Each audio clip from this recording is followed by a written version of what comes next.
1 Samuel bab 9. Ada seorang lelaki Bani Benyamin yang kaya raya bernama Kish, anak Abiel, anak Zeror, anak Bekorat, anak Afia. Dia mempunyai seorang anak bernama Saul, seorang pemuda yang tegap lagi tampan. Tiada seorang pun pemuda orang Israel yang lebih tampan daripadanya. Dari bahu ke atas, ketinggiannya melebihi semua orang daripada umat sebangsanya. Pada suatu hari, Kish, ayah Saul, kehilangan beberapa ekor keldai. Maka kata Kish kepada Saul, anaknya, "Bawalah salah seorang pembantu bersama-samamu, dan pergilah segera mencari keldai-keldai itu." Saul dan pembantu itu berjalan melalui Efraim dan tanah Salisa, tetapi tidak juga dijumpai mereka haiwan-haiwan itu. Kemudian mereka berjalan melalui tanah Sahalim, tetapi di sana pun mereka tidak menjumpai keldai-keldai itu. Selanjutnya, mereka berjalan melalui tanah Benyamin, namun masih tidak menemukan keldai-keldai itu. Setibanya mereka di tanah Zof, berkatalah Saul kepada pembantu yang menyertainya, "Mari kita pulang. Jangan-jangan ayahku sudah tidak peduli lagi akan keldai-keldai itu, tetapi sebaliknya khawatir tentang keadaan kita." Jawab pembantu itu kepadanya, "Tunggu sebentar, di kota ini ada seorang hamba Allah yang sangat dihormati. Segala yang dikatakannya akan terjadi. Mari kita pergi ke sana sekarang. Barangkali dia dapat memberitahu kita jalan yang perlu kita lalui." Kata Saul kepada pembantunya, "Tetapi jika kita pergi ke sana, apakah yang akan kita bawa untuk orang itu? Roti di kantung kita sudah habis. Tidak ada pemberian yang dapat kita bawa kepada hamba Allah itu. Apakah yang masih ada pada kita?" Pembantu itu menjawab Saul lagi, "Lihat, di tanganku masih ada 1/4 sikal perak. Aku akan memberikannya kepada hamba Allah itu, supaya dia memberitahu kita jalan yang harus kita tempuh." Dahulu di Israel, apabila seseorang pergi mencari petunjuk Allah, dia akan berkata, "Mari kita pergi kepada pelihat." Kerana yang sekarang disebut nabi, dahulu disebut pelihat. Kata Saul kepada pembantunya, "Bagus usulmu itu. Mari kita pergi." Maka pergilah mereka ke kota tempat hamba Allah itu berada. Ketika mereka sedang menempuh jalan menanjak ke kota itu, mereka bertemu dengan beberapa orang gadis yang keluar untuk menimba air. Mereka pun bertanya kepada gadis-gadis itu, "Apakah ada pelihat di sini?" Jawab para gadis itu kepada mereka, "Ya, ada. Dia baru sahaja mendahului kamu. Cepat-cepatlah sekarang. Dia datang ke kota hari ini, karena ada perjamuan korban untuk orang ramai di atas bukit pada hari ini. Apabila kamu masuk ke kota, kamu akan segera menjumpainya, sebelum dia naik ke bukit untuk makan. Sebabnya orang ramai tidak akan makan sebelum dia datang, kerana dialah yang memberkati korban. Kemudian barulah para undangan makan. Pergilah sekarang, supaya kamu akan menjumpainya dengan segera." Maka naiklah mereka ke kota. Dan ketika mereka memasuki kota, Samuel yang berjalan keluar untuk naik ke bukit, berjalan menuju ke arah mereka. Sehari sebelum kedatangan Saul, Tuhan telah menyatakan kepada Samuel demikian, "Esok pada waktu seperti ini, aku akan menyuruh seorang lelaki dari tanah Benyamin datang kepadamu. Lantiklah dia untuk menjadi pemimpin atas umatku, orang Israel. Dia akan menyelamatkan umatku daripada tangan orang Filistin, kerana aku telah memperhatikan umatku. Seruan mereka telah sampai kepadaku." Ketika Samuel melihat Saul, berfirmanlah Tuhan kepadanya, "Inilah orang yang kukatakan kepadamu itu. Orang inilah yang akan memerintah umatku." Sementara itu, Saul menghampiri Samuel di pintu gerbang dan berkata, "Tolong beritahukan kepadaku, di manakah rumah pelihat itu?" Jawab Samuel kepada Saul, "Akulah pelihat itu. Naiklah mendahului aku ke bukit pemujaan, kerana pada hari ini kamu akan makan bersama-samaku. Esok pagi, aku akan membiarkan kamu pergi dan memberitahumu segala sesuatu yang ada dalam hatimu. Janganlah engkau khawatir pasal keldai-keldaimu yang hilang 3 hari yang lalu itu, kerana keldai-keldai itu sudah ditemukan. Tetapi segala yang didamba orang Israel dituju kepada siapa? Bukankah kepada dirimu dan kepada seluruh keluargamu?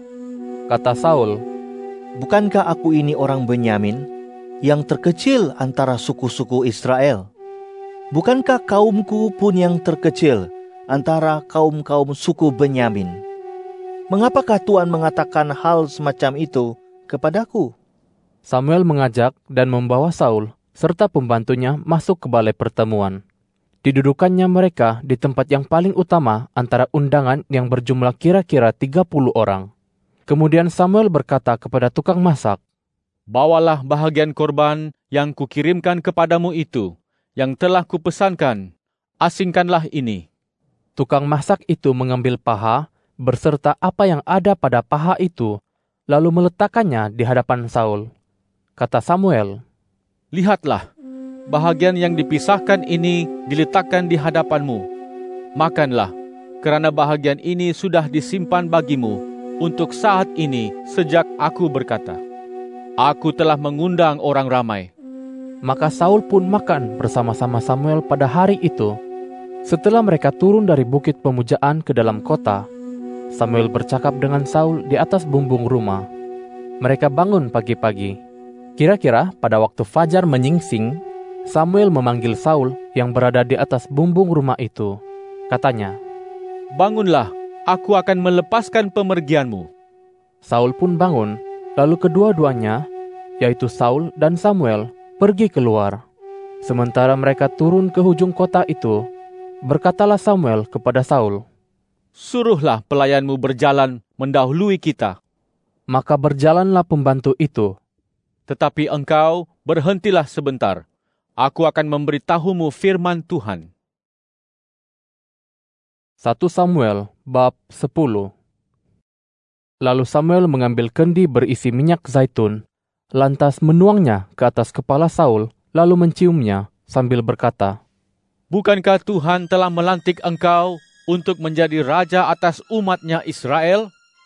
Engkau akan memegang tampuk pemerintahan atas umat Tuhan, dan engkau akan menyelamatkan mereka daripada tangan para musuh yang ada di sekitar. Inilah tanda bagimu bahwa Tuhan telah menobatkan engkau untuk menjadi raja atas pusaka miliknya sendiri. Apabila engkau pergi meninggalkan aku pada hari ini, engkau akan bertemu dengan 2 orang lelaki berdekatan dengan makam Rahel di daerah Benyamin di Zelzah. Mereka akan berkata kepadamu, Keldai yang kau cari itu sudah ditemukan. Kini ayahmu sudah tidak peduli lagi kepada keldai-keldai itu, tetapi dia berasa risau tentang keadaan sekalian. Katanya, apakah yang harus kuperbuat demi anakku? Dari sana engkau akan berjalan terus lagi dan sampai ke pokok Ok di Tabor. Maka di sana engkau akan ditemui oleh 3 orang lelaki yang naik menghadap Allah di Betel. Seorang membawa 3 ekor anak kambing, seorang membawa 3 ketul roti, dan yang ketiga membawa sekantung kulit berisi air anggur. Mereka akan menyapa engkau, lalu memberikan kepadamu 2 ketul roti. Terimalah itu daripada tangan mereka. Setelah itu, engkau akan tiba di bukit Allah, di Gibea, tempat barisan tentera orang Filistin. Sebaik saja engkau memasuki kota itu, engkau akan bertemu dengan serombongan nabi di sana yang sedang turun dari bukit pemujaan dengan membawa gambus, rebana, seruling, dan kecapi di depan mereka. Mereka akan bernubuat. Lalu roh Tuhan akan mendatangi kamu dengan penuh kuasa, sehingga engkau akan bernubuat seperti nabi bersama-sama para nabi itu, dan engkau akan berubah menjadi seorang yang lain. Apabila engkau dapati tanda-tanda itu terjadi, lakukanlah apa-apapun yang dilakukan oleh tanganmu, kerana Allah menyertai engkau. Kemudian engkau harus pergi ke Gilgal mendahului aku. Ingat, aku akan turun mendapatkan engkau untuk mempersembahkan segala korban bakaran serta korban kedamaian. Hendaklah engkau menunggu selama 7 hari, sehingga aku datang kepadamu dan memberitahumu apa yang harus kau lakukan." Apabila dia berpaling untuk pergi meninggalkan Samuel, Allah memberinya hati yang baru. Lalu terjadilah semua tanda itu pada hari itu juga. Ketika mereka sampai di Gibea, tampaklah serombongan nabi menuju ke arahnya. Kemudian Roh Allah turun ke atasnya dengan penuh kuasa, sehingga dia juga bernubuat seperti para nabi dalam kalangan umat itu. Apabila semua orang yang mengenalnya sejak dahulu melihat bahwa dia bernubuat seperti nabi bersama-sama para nabi itu, berkatalah mereka satu sama lain, "Apakah yang terjadi dengan anak Kish ini? Adakah Saul juga termasuk golongan nabi?" Seorang yang tinggal di sana berkata, "Jadi, siapakah bapak mereka?" Oleh sebab itu, muncul suatu pepatah, "Adakah Saul juga termasuk dalam golongan nabi?" Sesudah bernubuat itu, pergilah Saul ke bukit pemujaan. Lalu bapa saudaranya bertanya kepada Saul dan pembantunya, "Kemanakah kamu pergi?" Jawabnya, "Mencari keldai-keldai itu. Karena kami tidak juga menemuinya, maka kami pun pergi kepada Samuel." Kata bapa saudara Saul, "Ceritakanlah kepadaku, apa yang dikatakan Samuel kepada kamu?" Kata Saul kepada bapa saudaranya, "Dia memberitahukan dengan jelas kepada kami bahwa keldai-keldai itu telah ditemukan." Akan tetapi, soal kerajaan yang disampaikan oleh Samuel kepadanya itu tidak diberitahunya kepada bapa saudaranya. Samuel memanggil bangsa itu berkumpul menghadap Tuhan di Mizpah. Katanya kepada orang Israel, "Beginilah firman Tuhan Allah Israel. Aku telah memimpin orang Israel keluar dari Mesir. Aku telah melepaskan kamu daripada penindasan orang Mesir dan daripada tangan semua kerajaan yang menindas kamu. Akan tetapi, pada hari ini kamu menolak Allahmu yang menyelamatkan kamu daripada segala kemalangan dan kesesakanmu. Kamu berkata kepadanya, 'Tidak, angkatlah seorang raja atas kami.' Maka sekarang berdirilah di hadapan Tuhan menurut para sukumu dan menurut kaum-kaummu." Samuel menyuruh semua suku Israel menghadap. Lalu terpilihlah suku Benyamin. Kemudian dia menyuruh suku Benyamin menghadap menurut kaum-kaumnya. Lalu terpilihlah kaum Matri, dan akhirnya terpilihlah Saul anak Kish. Tetapi ketika mereka mencarinya, Saul tidak ditemui. Maka mereka pun meminta petunjuk Tuhan lagi. "Adakah orang itu sudah datang kemari?" Jawab Tuhan, Lihat, dia menyembunyikan diri di antara barang itu. Maka berlarilah mereka menjemput dia dari sana. Ketika dia berdiri antara umat itu, dia lebih tinggi daripada semua orang antara umat itu dari bahu ke atas. Kata Samuel kepada seluruh bangsa itu, "Lihatlah orang yang dipilih Tuhan. Tidak ada yang sepertinya antara seluruh bangsa ini." Lalu bersoraklah seluruh bangsa itu. Kata mereka, "Hidup Sang Raja!" Kemudian Samuel menyampaikan peraturan-peraturan perihal kerajaan kepada umat itu. Dia menulisnya pada sebuah kitab dan meletakkannya di hadapan Tuhan. Setelah itu, Samuel melepaskan seluruh umat itu pulang ke rumah masing-masing. Saul juga pulang ke rumahnya di Gibea, disertai para warga yang gagah perkasa dan mempunyai hati yang telah digerakkan Allah. Tetapi beberapa orang yang jahat berkata, "Mana mungkin orang ini mampu menyelamatkan kita?" Mereka meremehkan Saul dan tidak mahu membawa persembahan kepadanya. Namun begitu, Saul berdiam diri sahaja. 1 Samuel bab 11. Kemudian Nahas, orang Amon itu, bergerak maju dan berkemah mengepung Yabesh Gilead. Lalu berkatalah semua orang Yabesh itu kepada Nahas, "Ikatlah perjanjian dengan kami, maka kami akan takluk kepada Tuhan."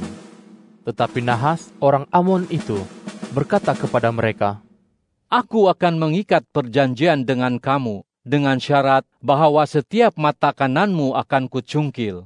Dengan demikian, aku mengaibkan seluruh orang Israel."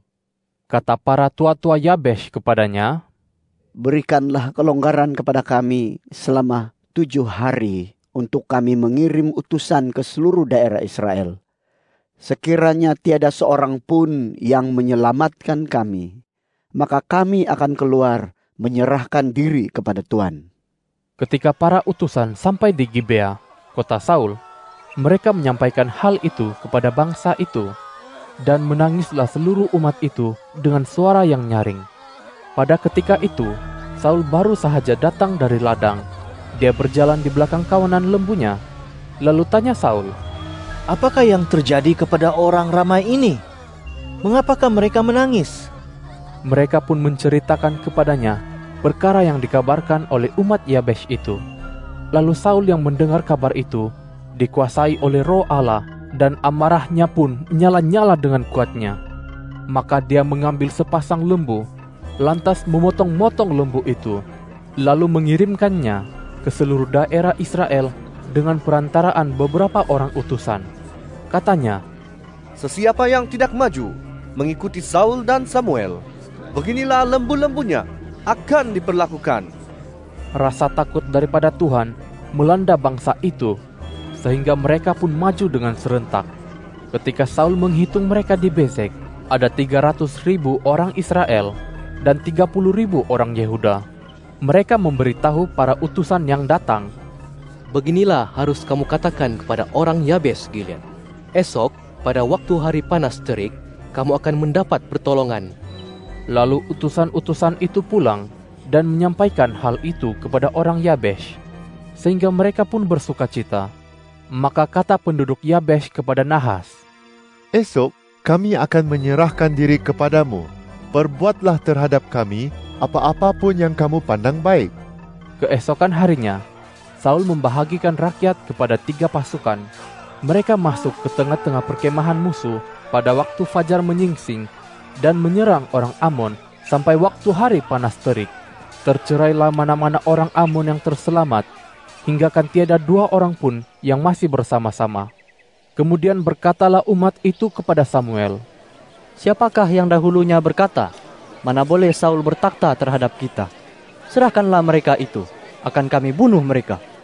Tetapi kata Saul, "Tiada seorang pun boleh dibunuh pada hari ini, karena pada hari ini penyelamatan Tuhan telah dikurniakan kepada Israel." Maka kata Samuel kepada bangsa itu, "Marilah kita pergi ke Gilgal dan membaharui jawatan raja di sana." Lalu pergilah seluruh bangsa itu ke Gilgal. Di Gilgal itu, di hadapan Tuhan, mereka menobatkan Saul untuk menjadi raja dan mempersembahkan korban kedamaian. Maka bersukacitalah Saul berserta semua orang Israel di sana. 1 Samuel bab 12. Berkatalah Samuel kepada seluruh orang Israel, "Telah kupenuhi segala permintaanmu yang kamu sampaikan kepadaku, dan aku sudah menobatkan seorang raja untuk memerintah kamu. Maka sekarang raja itulah yang menjadi pemimpinmu. Tetapi aku ini telah menjadi tua dan beruban, dan bukankah anak-anakku ada dalam kalangan kamu? Akulah yang menjadi pemimpinmu sejak zaman mudaku sampai hari ini. Di sini aku berdiri. Berikanlah kesaksian terhadap aku di hadapan Tuhan dan di hadapan orang pilihan yang diurapinya. Lembu siapakah yang telah kuambil? Keldai siapakah yang telah kuambil? Siapakah yang pernah kutipu? Siapakah yang pernah kutindas? Daripada tangan siapakah pernah kuterima sogokan yang membuatku tutup mata? Buatlah kesaksian terhadapku, dan aku akan mengembalikan kesemuanya kepadamu." Jawab mereka, "Engkau tidak pernah menipu kami dan tidak pernah menindas kami, ataupun menerima apa-apa daripada tangan sesiapa pun." Lalu Samuel berkata kepada mereka, "Pada hari ini Tuhan menjadi saksi kepada kamu, dan orang pilihannya yang diurapinya juga menjadi saksi bahwa kamu tidak mendapati apa-apa dalam tanganku." Jawab mereka, Dia menjadi saksi. Lalu berkatalah Samuel kepada bangsa itu, Tuhan ialah saksi yang melantik Musa dan Harun dan yang memimpin nenek moyangmu keluar dari tanah Mesir. Oleh sebab itu, berdirilah supaya aku bersama-sama kamu bersaksi di hadapan Tuhan mengenai segala perbuatan penyelamatan Tuhan yang telah dikerjakannya bagimu dan nenek moyangmu. Ketika Yakub berkelana ke Mesir, nenek moyangmu berseru-seru kepada Tuhan. Maka Tuhan mengutus Musa dan Harun yang membawa nenek moyangmu keluar dari Mesir dan membiarkan mereka menetap di tempat ini. Tetapi mereka melupakan Tuhan, Allah mereka, dan Dia menyerahkan mereka ke dalam tangan Sisera, panglima tentera di Hazor, dan ke dalam tangan orang Filistin dan Raja Moab yang berperang melawan mereka. Lantas mereka berteriak dan berseru kepada Tuhan. Kata mereka, kami telah berdosa kerana kami telah meninggalkan Tuhan dan beribadat kepada Baal dan Asitoret. Tetapi sekarang lepaskanlah kami daripada tangan musuh-musuh kami, maka kami akan beribadat kepadamu. Maka Tuhan mengutus Yerubbaal, Barak, Yefta, dan Samuel, dan melepaskan kamu daripada tangan musuh di sekelilingmu, sehingga kamu boleh tinggal dalam ketenteraman. Tetapi apabila kamu melihat bahwa Nahas, Raja Bani Amon, datang menyerang kamu, maka kamu berkata kepadaku, tidak, kami sepatutnya diperintah oleh seorang raja, walhal Tuhan, Allahmu ialah rajamu. Maka sekarang, lihatlah raja yang telah kamu pilih, yang kamu minta. Sesungguhnya Tuhan telah mengangkat raja atasmu. Jika kamu takut kepada Tuhan, beribadatlah kepadanya, mematuhinya, dan tidak menderhaka terhadap titah Tuhan. Dan jika kamu serta raja yang bertakhta atasmu itu hidup mengikuti Tuhan, Allahmu, maka baiklah keadaanmu. Akan tetapi, jika kamu tidak mahu mematuhi Tuhan, malah menderhaka terhadap titah Tuhan, maka tangan Tuhan akan melawan kamu, sebagaimana Dia melawan nenek moyangmu dahulu. Sekarang, tetaplah berdiri dan lihatlah segala perkara besar-besar yang akan dilakukan Tuhan di hadapan matamu. Sekarang ini musim menuai gandum, bukan? Namun demikian, aku akan berseru kepada Tuhan, supaya Dia menurunkan guruh dan hujan. Dengan demikian, kamu akan tahu dan menyadari bahwa di mata Tuhan, besarlah kejahatan yang telah kamu lakukan dengan meminta seorang raja bagimu. Kemudian Samuel berseru kepada Tuhan, dan pada hari itu, Tuhan menurunkan guru dan hujan, sehingga seluruh umat itu menjadi sangat takut kepada Tuhan dan kepada Samuel. Kata seluruh bangsa itu kepada Samuel, berdoalah kepada Tuhan Allahmu bagi hamba-hambamu ini supaya jangan kami mati. Kami telah menambah segala dosa kami dengan kejahatan ini, yaitu meminta seorang raja untuk menjadi pemerintah kami. Kata Samuel kepada bangsa itu, jangan takut, memang kamu telah melakukan segala kejahatan ini, tetapi jangan berhenti mengikuti Tuhan. Beribadatlah kepada Tuhan dengan segenap hatimu. Jangan menyimpang, mengikuti kesia-siaan yang tidak memberikan faedah dan tidak menyelamatkan, kerana semua itu kesia-siaan belaka. Tuhan tidak akan menterlantarkan umat-Nya demi nama-Nya yang besar itu, kerana Tuhan telah berkenan menjadikan kamu umat-Nya. Bagiku, janganlah aku sekali-kali berdosa terhadap Tuhan dengan berhenti mendoakan kamu. Aku akan mengajarmu jalan yang baik dan lurus. Hanya takutlah kepada Tuhan dan setialah beribadat kepadanya dengan segenap hatimu, kerana ketahuilah betapa besarnya hal-hal yang telah dilakukannya bagimu. Akan tetapi, jika kamu tetap berbuat jahat, maka baik kamu mahupun rajamu akan dibinasakan.